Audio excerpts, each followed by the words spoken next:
नमस्कार, मी आहे तन्वी आणि तन्वीज बेक्समध्ये सर्वांचं खूप खूप स्वागत. आज आपण पुन्हा एकदा डच चॉकलेट केक बनवत आहोत.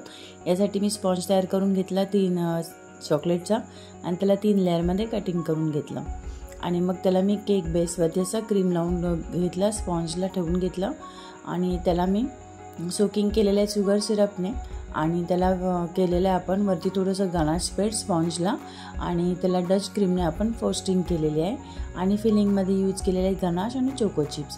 तसंच सेम रिपीट आपण सेकंड लेअरमध्ये पण केलेलं आहे. पण त्याला आपण साईडने पहिलं पॅकिंग करून घेतलं क्रीमने आणि नंतर त्याला आपण स्पॉन्ज ठेवून घेतला, त्याला शुगर सिरपने सोकिंग करून घेतला, थोडंसं गनाश स्प्रेड केला आणि फिलिंगमध्ये यूज केलं गनाश आणि चोको चिप्स. तसंच सेम लास्ट बेसला पण आपण तसंच केलेलं आहे. स्पॉन्जला शुगर सिरपने सोकिंग केलं आणि त्यावरती थोडंसं गनाश स्प्रेड करून घेतलं आणि आपला आता क्रम्बल कोट रेडी झाला. आपण बेस क्लीन करून घेतला आणि आता आपण ते ठेवून दिलेलं 10-15 मिनटासाठी त्याला सेट करायला फ्रीजमध्ये. आता सेट झालेला आपला क्रम्बल कोटचा केकला आपण फायनल कोटिंग करत आहोत पुन्हा डच क्रीमने. तर डच क्रीम पहिले मी टॉपला स्प्रेड करून घेतली पॅलेट नाईफने, नंतर साईडला स्प्रेड करून घेतली आणि आपल्याला त्याला स्मूथच फिनिशिंग करायची होती म्हणून स्क्रॅपरने मी साईडला स्मूथच फिनिशिंग करून घेतलेली आहे आणि टॉपची एक्सेस क्रीम काढून घेतली आणि याच्यावरती मी गनाश पोर करणार आहे.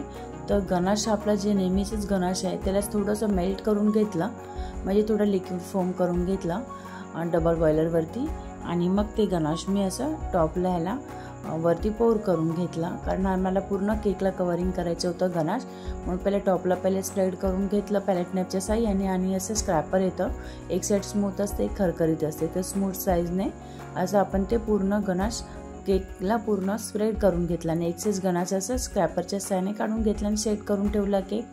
आणि आता आपण गार्निशिंग तयार करून घेणार आहोत. तर चॉकलेट डार्क कंपाऊंड मेल्ट करून घेतलं आणि मग असं आपण स्प्रेड करून घेतलेला चौकोन बनवून घेतला आणि त्याला फ्रीजमध्ये सेट करायला ठेवून दिला आणि सेट झाल्यानंतर त्याचे आपण असे तुकडे करून घेतलेले आहेत आणि त्या तुकड्यांना मी गोल्ड डस्ट लावून घेणार आहे. तर असं ब्रशच्या साह्याने त्यांना सर्व अशी डस्ट लावून घेतली आणि डस्ट लावून घेऊन मी पुन्हा त्यांना सेट करायला ठेवून दिला आणि थोडीशी गोल्डन डस्ट मी अशी चोको चिप्समध्ये लावून घेतली आणि त्यांना थोडंसं गोल्डन करून घेतलं. आता ते चोको चिप्स आपण गोल्डन करून घेतलेले त्यांची अशी साईडला बॉर्डर करून घेतली आणि जे आपण गार्निशिंग तयार करून घेतलेली ती वरती आपण टॉपला लावणार आहोत.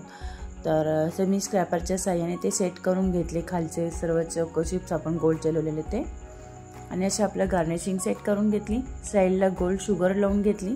मला कस्टमरने फोटो पाठवलेला तो मी पुढे दाखवलेला आहे. तसेच टाईपचं मी ट्राय केलेलं आहे बनवायचं केक.